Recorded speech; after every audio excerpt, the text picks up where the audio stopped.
Okay, let's just dive right in. The global economy is getting hit with a systemic shock, and it all boils down to one single, absolutely staggering data point that signals a crisis we really haven't seen before. Look at that, negative 93.7%? Let that sink in for a second. The data indicates this is the year-over-year collapse in commercial shipping traffic through one of the most critical choke points on the entire planet. It's a near total shutdown. And there it is, the Strait of Hormuz. This virtual standstill is the direct result of a huge geopolitical event that's sending these violent shockwaves through the global economy. So the big question is, how on earth did we get here? Well, it all started with a military operation, an operation that quickly became the catalyst for this unprecedented market disruption. And what's just wild is how fast this all went down. You're looking at just over a week here. A military strike spirals into a retaliatory blockade, which then triggers a financial shutdown as all the major insurers pull their coverage. This sequence of events effectively just severed the world's most important energy artery. The impact is it's stark. I mean, look at these numbers. Daily transits plummet from almost 100 a day down to just 6. And those few ships still trying to get through, well, they're mostly a high-risk shadow fleet, operating without proper insurance, trying to skirt sanctions. So the bottom line is, for all intents and purposes, the strait is closed.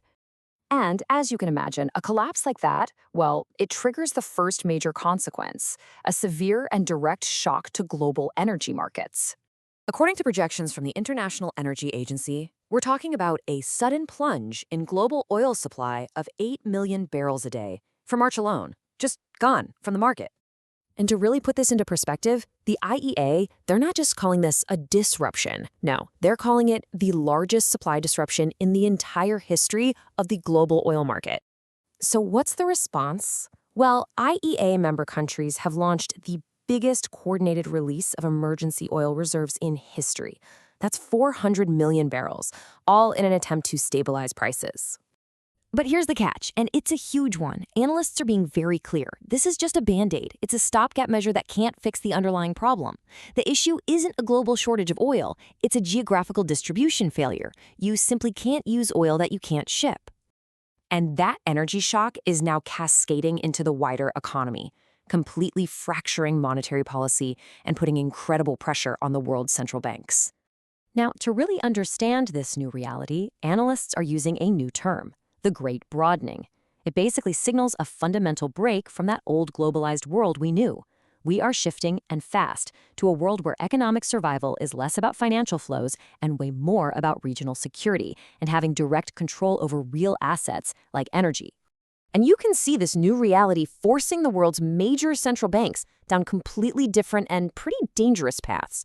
The US Fed is in one corner, battling a massive inflation spike. The ECB in Europe, they're staring down the barrel of stagflation. That's high inflation plus a shrinking economy as energy costs just crush their industries. And then there's the Bank of Japan, facing a potential collapse of the yen's historic role as a safe haven currency. Now, as we start to touch on some of the market implications, it's really important to note that the investment information, comments, and recommendations contained herein are not within the scope of investment advisory. The risks here are incredibly complex, especially that one facing Japan. Yeah, that risk in Japan is so critical.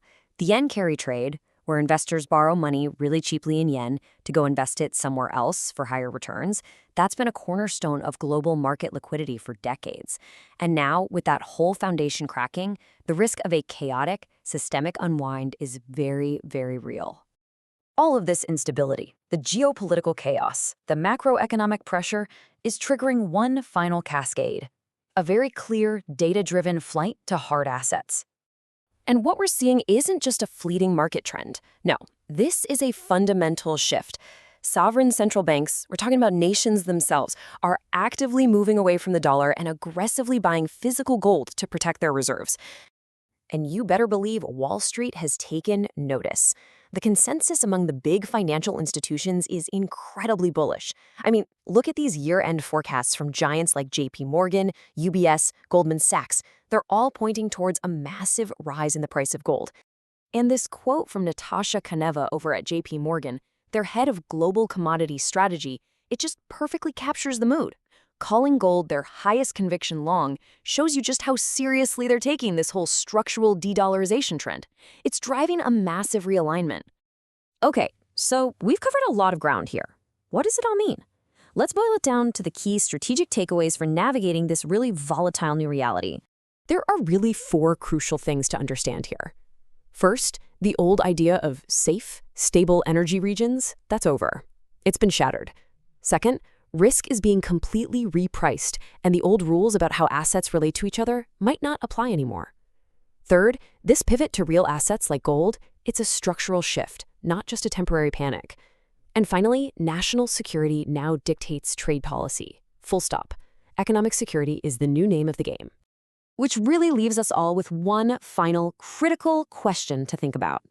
In a world of systemic shocks and fragmenting alliances, how is your portfolio positioned for the end of the old consensus? If you found this explainer valuable, make sure you subscribe and like. And please share this breakdown to help others stay informed. Thanks for joining us.